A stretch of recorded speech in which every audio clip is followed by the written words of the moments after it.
Thank you. It's nice to be here. Nice to be alive, actually. Most of my stories are funny. This one is not. It's entitled Through the Dark Night of the Soul. I was flying in a helicopter over the city. The loud sound of the propellers couldn't drown out my fearful thoughts and dreaded anticipation. There was a 10 to 15-foot cable running from a hard and tight collar around my neck to a large metal hoop the size of a hula hoop. As we began circling a tall skyscraper, my inner terror reached a fever pitch.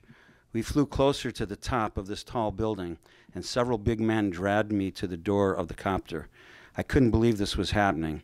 As they closed in on the needle-pointed apex of the building, one of the men threw the big metal hoop over the pointed top, circling it. They then threw me out the door to hang helplessly from the very top of this building. I screamed in frightened fear, pain, and helplessness. After what seemed like days, the scene changed to a darkened room where I was tied down with huge metal planks crushing me. Then my memory slowly returned, and I began to realize this was just another in the series of many tortures that I was subjected to while in a coma for 30 days. I'm actually in a USC UCLA Hospital. I guess I should start at the beginning of my journey through the dark night of the soul. The following is the absolutely true story of the tragic events and harrowing details, as well as the light at the end of the tunnel that I eventually experienced, which transformed me in 2011 from a somewhat fearful, angry, and controlling man to a loving, peaceful, happy, and very grateful man. It all began in 2001 when I was diagnosed with hepatitis C. As you may know, a liver disease, and my doctor told me it was fatal. A few months later, I learned that although I never drank alcohol, the disease had caused cirrhosis of my liver. Later, I developed hepatopulmonary syndrome, a lung disease that put me on oxygen 24/7, even while I slept, while I drove with tanks in the back of my car, 24/7, and reduced my lung function and physical activity. This debilitating condition subsequently caused my wife of 10 years to leave me. So much for in sickness and in health. I applied for a liver transplant. After 6 months, I joined the list of needy and necessarily patient liver disease victims, many of whom wind up dying before getting their much-needed transplant. Could this be me? I thought. Although still able to drive with oxy tanks in my car, I was struck by a truck on the 101 freeway one evening, putting me in the hospital with fractures to my hand and both legs. My doctors told me it would take about 6 months to heal my broken bones and be able to walk. While recovering in rehab, I used my time daily practicing physical therapy exercises with my legs, as well as sound therapy practices. See, as a sound therapist for over 20 years, vibrational healing exercises had previously helped me to heal pain and kidney stones several years earlier. To my doctor's amazement, after several weeks, my legs healed in a fraction of the time they had expected. I walked out of rehab in 5 weeks. While I was still in rehab, though, I was also feeling intuitively that my lungs were healing. And so I refused the oxygen I had been on for 2.5 years. My nurse started freaking out, so they tested my oxygen saturation levels and found the levels had improved from my regularly low 78% oxygen level to a surprisingly stable 98%. After monitoring my oxygen levels for 48 hours, I was permanently taken off oxygen and haven't needed any oxygen since then. That was the summer of 2010.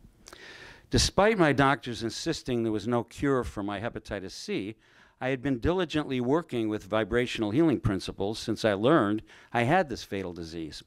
After being released from rehab and going in for my monthly blood work, the doctors said they couldn't find the hep C in my blood, yet they insisted it was still there somewhere. And there was no way of healing it, like herpes. It goes away, it comes back. But it was there. After more extensive weekly lab tests for 2 months, every week, they couldn't find it and said somehow it was gone. While never acknowledging that I could have possibly healed the disease, I was eventually validated when they began referring patients to me several weeks later. I felt very grateful for the remarkable results of my sound therapy and for God's grace in my healing. However, despite my dramatic healing progress, my liver was too damaged to be healed or regenerated. I had been a vegan for several years, and I didn't have any symptoms, so it literally destroyed my liver, the disease.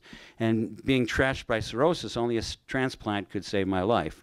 Unfortunately, the drama continued. 2 months later, I fell down, fracturing my femur, and had to undergo hip replacement surgery. During this time in the hospital, my liver and kidneys failed, and I fell into a coma, during which I experienced a perpetual state of terror due to frightening nightmares and hallucinations, as I mentioned earlier. While in this unconscious state, most of the time I felt trapped inside a dimension of mental and physical pain, and imagined I was continually and very realistically being tortured by unknown oppressors. After 30 days of this inner torture, I was finally blessed to receive a new liver from an unfortunate donor who was killed in an auto accident, saving my life. I was further blessed that this risky 10-hour surgery was performed by Dr. Ronald Busatil, the best liver transplant surgeon in the United States, who personally developed the liver transplant program at UCLA 30 years ago. So props to the doctor. I finally saw the light at the end of the tunnel, but then it turned into an oncoming train. I awoke in ICU to the smiling face of my best friend who, after he was sure that I could handle the news, told me that I had been evicted from my home, lost most of my possessions and my business. I also discovered later that my life savings of $10,000 in cash had been stolen from my home stash. This left me homeless and broke. No longer feeling grateful to be alive, I sunk into a deep depression. As if to fuel my inner torment, my doctors told me that I was on kidney dialysis and that likely it would continue for the rest of my life. I prayed to God for 3 days straight to please take me out of this cruel world. However, on the third day, I experienced an inner spiritual epiphany that dramatically changed me and my life. I realized that contrary to what I taught my students for 25 years, teaching sound therapy, I had allowed myself to feel like a victim. I had always believed and taught that there are no accidents, and everything, I mean everything, happens for our upliftment. So I refused to be a victim, and I realized that God saved my life for a reason, and I needed to take responsibility for my life and reinvent myself. I also realized that nothing was ever really mine. Anyway, my possessions, my money, not even my body, it's God's. I've just been given a certain responsibility to take care of it. After extraordinary love and support from my friends and students, many from around the world, within 1 year, I healed my life, my kidneys, I got off dialysis, I found a new home, I rebuilt my sound therapy practice, and I'm now living a very blessed, healthy, happy, and grateful life of service to others. Peace.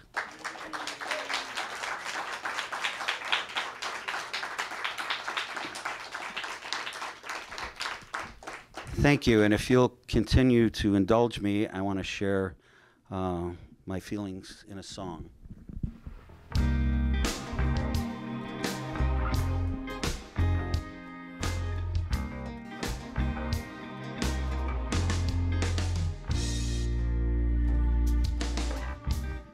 Don't let anyone tell you what you ought to say, 'cause maybe you can say it in a better way.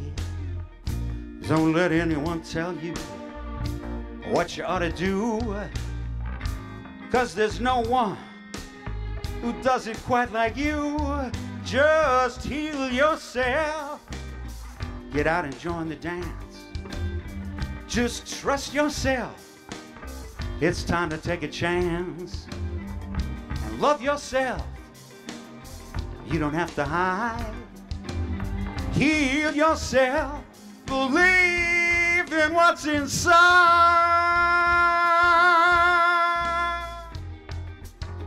Talk about what's inside now. Whoa. Some people need to learn what they're always trying to teach. Some people need to practice what they always like to preach. But don't rely on them. No, no, no, don't wait for their relief. Believe in your own dream and live your own belief and heal yourself. But finish what you start. And don't judge yourself. Keep following your heart. And love yourself when you gotta make a choice. Heal yourself. Listen to your inner voice.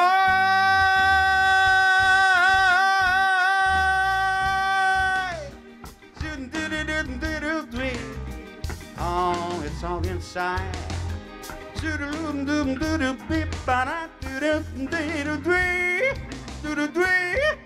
Oh, if you can feel it, you can heal it. Yeah.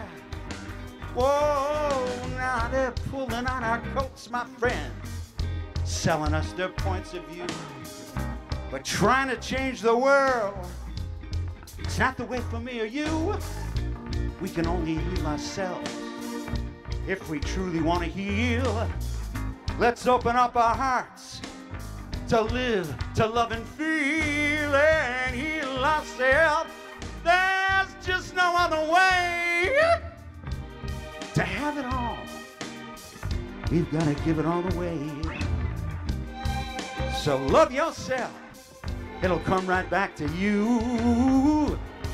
And you'll heal yourself if love is what you do. Oh, now, trust yourself. Don't take my word for it. Just love yourself. You're gonna get the benefit. Don't judge yourself. Don't be afraid to fall. Heal yourself, and you can have it all.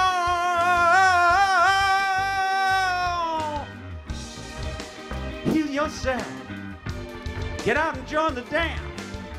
Whoa, love yourself. Whoa, it's time to take a chance. Whoa, whoa, whoa, whoa, whoa. You got to,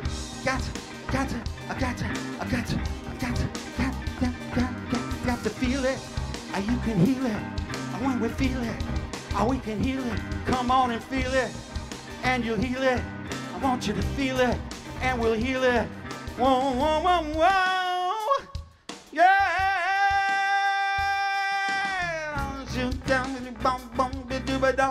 Heal it, feel it, feel yourself.